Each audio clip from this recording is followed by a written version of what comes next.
Thousands and thousands of years ago, there was a time when the space occupied by the universe was vacant. The moon, the sun, the stars, and the earth were conspicuous by their absence. Only the vast expanse of water and the sky above it could be seen.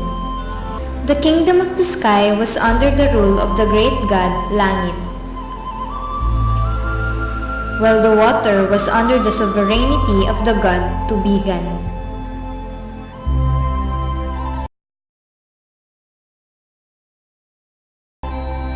Langit had a daughter called Dagat, the sea, who became the wife of Paros, the wind, who was the son of Tubigan. 4 children were born to Dagat and Paros, 3 of whom were boys called Daga, Aldaw, and Bulan, and 1 girl named Bitoon. Daga, a strong man, possessed a body of rock. Aldaw, a jolly fellow, had a body of gold. Bulan, a copper-made man, was weakling, while the beautiful Bitoon was made of pure silver. After the death of the father, Paros, Daga, being the eldest son, succeeded in the control of the winds. Soon after, Dagat, the mother, died, leaving her children under the care of their grandparents, Langit and Tubigan. After assuming the control of the winds, Daga became arrogant and ambitious, desiring to gain more power, so he induced his younger brothers to attack the kingdom of Langit. At first, they refused. At Daga's anger, Bulan and Aldaw were constrained to join Daga in his plot. Preparations were made, and when everything was ready, they set out on their expedition and began to attack the gates of the sky.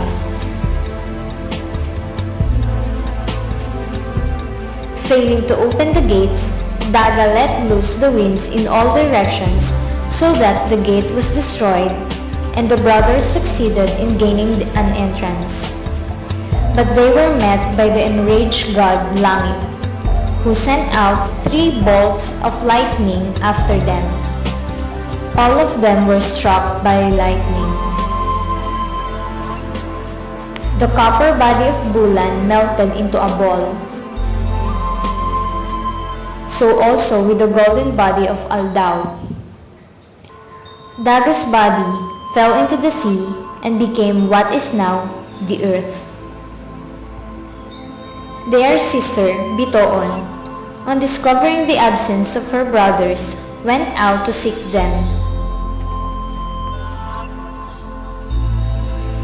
But upon meeting the enraged god Langit, Bitoon was struck also by another bolt of lightning, which broke her body into many pieces.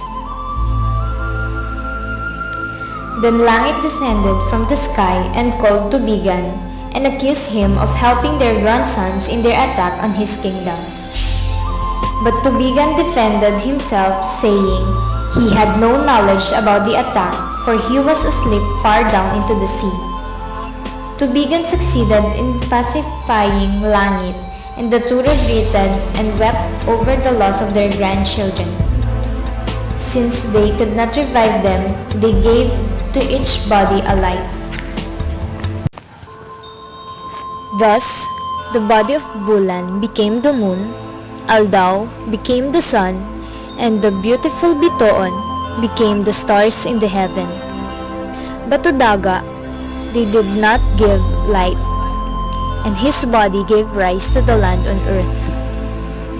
Tubigan then planted a seed which grew up into a bamboo tree.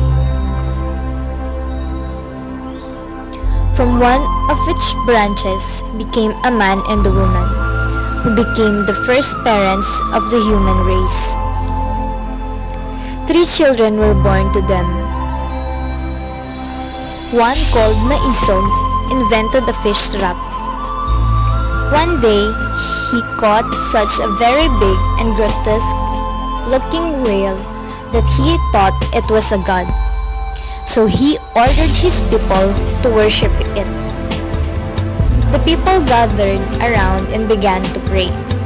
But no sooner had they begun when gods from the sky appeared and commanded Maisog to throw the whale into the water and worship no one but the gods.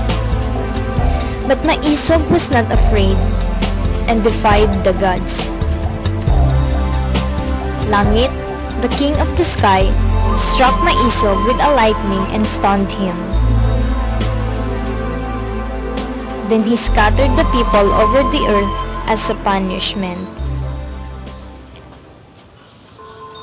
In this way, the earth was peopled.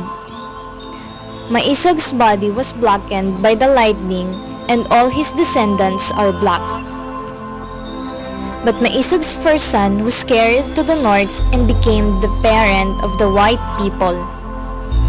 His other children were brought to the south, where the sun was hot and it scorched their bodies, so that all their people were of brown color. The other people were carried to the east, where they had to feed on clay due to scarcity of food.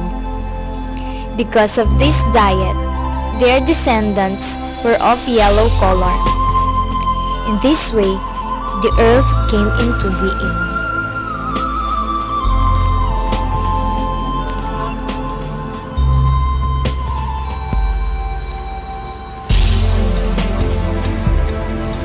Many, many years ago, there was no earth or man. There was only the sky.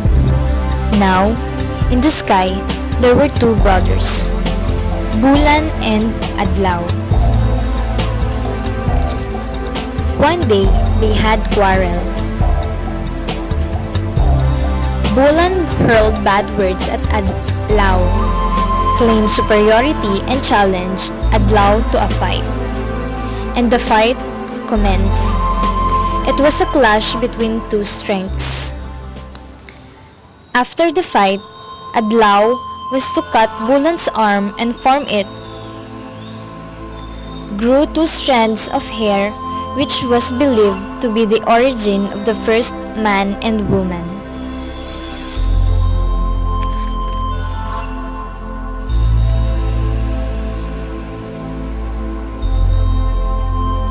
It was said when the world was created, it was held by a giant. It was said that when this giant moves his finger, he causes earthquakes. A little earthquake, they say, is caused by moving of the index finger. A strong earthquake is caused by the third finger, meaning topping the rest.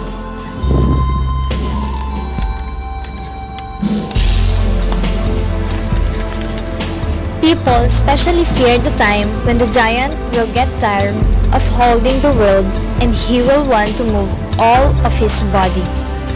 The world then will be annihilated, and it will be the end of everything.